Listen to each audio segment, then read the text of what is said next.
You're lying in bed at 2 a.m., replaying a conversation that hasn't happened yet. You've already lost the argument, been humiliated, destroyed, and none of it is real. Your brain just set your nervous system on fire over fiction. That's not anxiety, that's your survival system hijacking your present moment because it thinks a fantasy is a threat. And I'm going to tell you exactly why this happens, why it's destroying your potential, and what you're going to do about it starting today. I'm Dr. Mia, and I've spent 15 years studying the neuroscience of thought patterns, cognitive distortions, and the psychological mechanisms that keep intelligent, capable people trapped in mental prisons they built themselves. I've worked with executives who can run companies but can't stop imagining their partner cheating. I've counseled students with perfect grades who are convinced they'll fail before they even sit for the exam.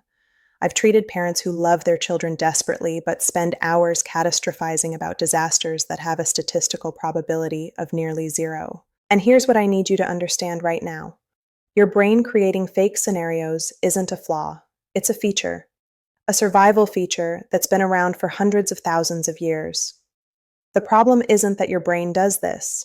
The problem is that you don't understand why it does this, and therefore you can't control it. You're being controlled by an evolutionary mechanism that's trying to protect you, but is actually sabotaging every goal you set, every relationship you value, and every moment of peace you deserve. So let's dismantle this completely, scientifically, legally, emotionally, because by the time we're done here, you're going to see your own mind with absolute clarity, and you're going to know exactly how to take back control. Why evolution built you a scenario generator. Let me take you back 50,000 years. Your ancestor is walking through tall grass. They hear rustling. In that moment, their brain does something extraordinary. It creates scenarios. Scenario 1, it's just wind. Scenario 2, it's a predator that will kill them in the next 30 seconds. Which scenario does the brain prioritize? The dangerous one. Every single time. Because the brain that assumed everything was fine got eaten. The brain that manufactured threats, that imagined worst-case scenarios, that prepared for danger that might not even exist, that brain survived. That brain had children. That brain became your brain. This is called negativity bias, and it's hardwired into your neural architecture. Your amygdala, the almond-shaped structure deep in your limbic system, is constantly scanning for threat. It doesn't care about accuracy, it cares about survival. And in the calculus of survival, a false alarm is always better than being unprepared. So your brain is doing exactly what it was designed to do. The problem? You're not in the savannah anymore. You're in a world where the predator is a text message you're overthinking, a meeting that might go badly, a future event that may never happen. But your amygdala doesn't know the difference between a real lion and an imagined rejection. It fires the same alarm. Cortisol floods your system. Your heart rate increases. Your pupils dilate. Your body is ready for a threat that exists only in your mind. The neuroscience of simulation. Here's where it gets even more interesting and more insidious. Your brain has an entire network dedicated to simulation. It's called the default mode network, or DMN. When you're not focused on a specific task, when you're just existing, this network activates. And what does it do? It simulates. It projects.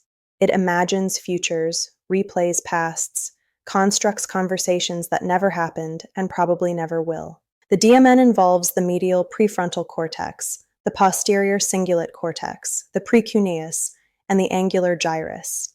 These regions work together to create what neuroscientists call mental time travel. You can project yourself into the future, imagine yourself in different scenarios, rehearse different outcomes. This is actually an incredible cognitive ability. It's what allows you to plan, to prepare, to learn from potential mistakes before you make them. Athletes use this. They visualize the perfect golf swing, the winning shot, the flawless performance. Surgeons mentally rehearse complex procedures. Pilots simulate emergency scenarios. This capacity for mental simulation is one of the things that makes human beings extraordinary. But here's the catch. Your brain cannot consistently distinguish between a simulation and a memory. When you vividly imagine something, especially something emotional, your brain encodes it similarly to how it would encode a real experience. The neural pathways light up in similar patterns. The emotional centers activate. The physiological responses occur, which means when you spend an hour imagining your partner leaving you, your brain is experiencing the grief, the abandonment, the loss, as if it's happening. When you catastrophize about a presentation going wrong, your brain is experiencing the humiliation, the failure, the shame, even though you're sitting safely on your couch and the presentation is 3 days away. You are traumatizing yourself with fiction. The cognitive distortion cascade. Now let's talk about how this spirals. Because it's not just one fake scenario, it's dozens, it's hundreds, and they follow predictable patterns that psychologists have identified and categorized as cognitive distortions. Catastrophizing. You take one small negative possibility and extrapolate it to total disaster. You make one mistake at work and suddenly you're convinced you'll be fired, lose your house, end up alone and destitute. Mind reading. You assume you know what others are thinking. Someone doesn't text you back immediately, so obviously they hate you, they're angry, they're done with the relationship. You have zero evidence, but your brain fills in the narrative anyway. Fortune telling. You predict the future with absolute certainty, always negatively. This will never work. I'm going to fail. They'll reject me. You're not being realistic, you're being psychic, apparently. Personalization. Everything is about you. Someone's in a bad mood? It must be something you did. A project fails? Entirely your fault, even if 15 other factors contributed. These aren't character flaws. These are systematic errors in processing that your brain defaults to, especially when you're stressed, tired, anxious, or depressed. And here's what makes them so dangerous. They feel true. The scenario your brain creates feels so real, so vivid, so inevitable, that you forget it's a simulation. You react to it as fact. Why smart people fall harder. And let me address something directly because I know who's listening to this. You're not stupid. You're probably intelligent, self-aware, educated. You might be thinking, I know this is irrational. I know I'm overthinking. Why can't I just stop? Here's why. Intelligence makes this worse. Your cognitive capacity, your ability to analyze and predict and imagine complex scenarios, that same ability that makes you good at your job, good at problem solving, good at planning, that ability is now working against you. Smart people are better at constructing elaborate, detailed, convincing scenarios. You can imagine 50 different ways something could go wrong, complete with dialogue, emotional beats, consequences. You can build an entire alternate reality in your head, and because you're intelligent, it's coherent. It's logical within its own framework. It's believable. And because you're used to trusting your analytical mind, you trust this too. You think, well, I've thought this through carefully. I've considered all the angles, so this must be accurate. No, you've just built a very convincing mental prison. The motivation connection. Now, let's connect this directly to the question you're really asking. Why do you lose motivation after starting strong? You set a goal, you're excited, you're energized.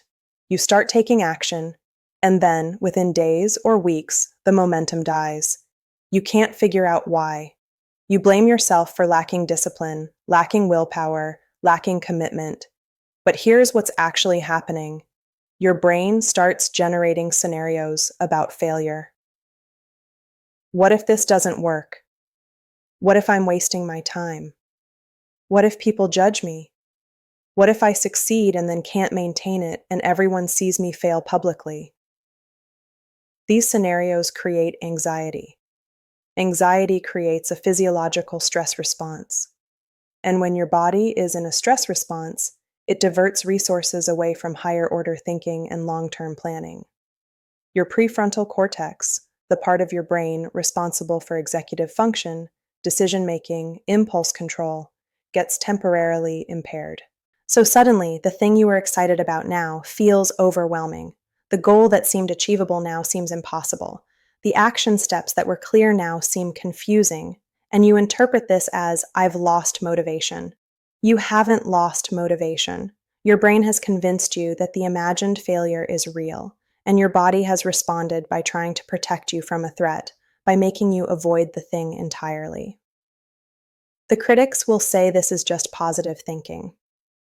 Let me address the critics directly because I know they're out there. Someone's going to hear this and say, "Oh, so you're just telling people to think positive thoughts and their problems will go away." That's not science, that's self-help nonsense.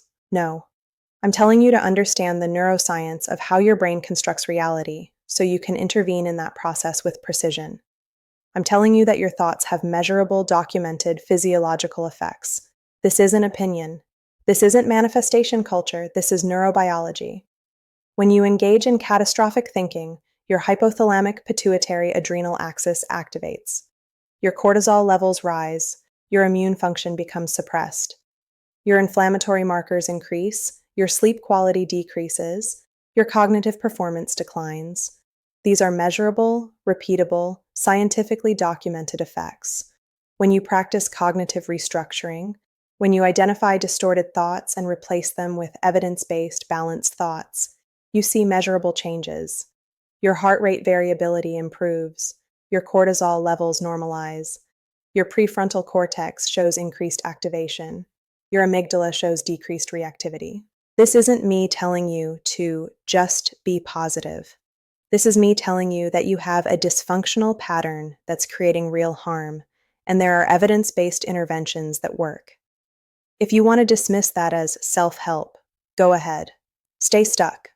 But don't pretend it's because the science isn't there. It is. You're just uncomfortable with the implications. What you're actually afraid of.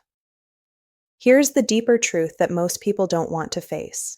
The fake scenarios aren't random. They're not arbitrary.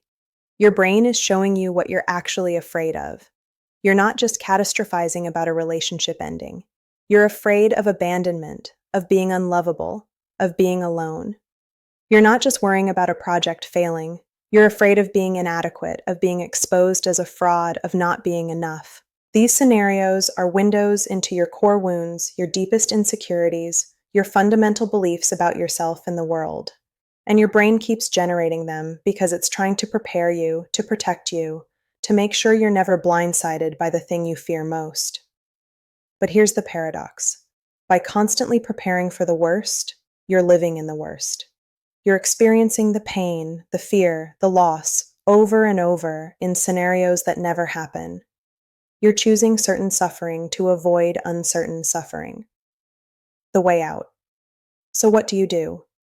How do you stop this? How do you take back control? First, awareness.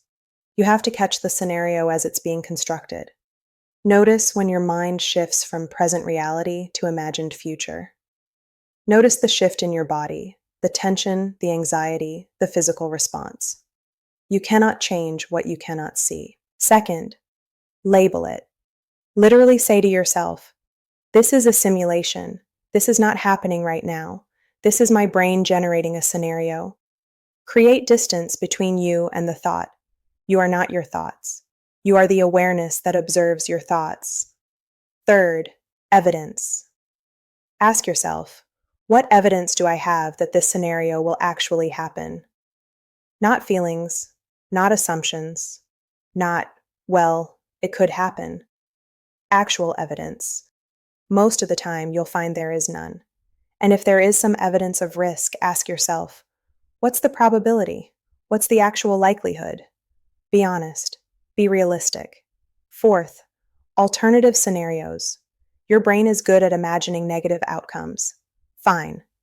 Now deliberately construct neutral or positive scenarios with the same level of detail. If you can spend 20 minutes imagining everything going wrong, you can spend 10 minutes imagining things going right, or even just going normally. Balance the simulation. Fifth, action. The antidote to rumination is often action. When you're stuck in mental scenarios, ground yourself in physical reality. Do something concrete, something that requires your present attention. Movement, creation, connection. Pull yourself out of your head and into your body, into the world. Sixth, professional support. If you're doing all of this and you're still stuck, if the scenarios are intrusive, persistent, debilitating, get help. Work with a psychologist who specializes in cognitive behavioral therapy, who understands these mechanisms, who can give you targeted interventions. This isn't weakness. This is intelligence. This is recognizing when you need expertise. Your brain is not your enemy. I want to end with this. Your brain is not broken. It's not defective. It's not your enemy. It's an incredibly sophisticated survival system doing exactly what it's designed to do, trying to keep you safe. The problem is that it's overgeneralizing. It's applying ancient survival strategies to modern life. It's treating uncertainty like a tiger in the grass. And unless you understand this, unless you consciously intervene, it will continue to generate scenarios that feel real, that feel urgent, that feel true, but aren't. You have the power to observe your thoughts without believing them. You have the power to question your brain's simulations. You have the power to choose where you direct your attention, your mental energy, your emotional resources. This is hard work. This requires practice. This requires self-compassion when you fail, because you will fail. You'll get caught in scenarios. You'll spiral.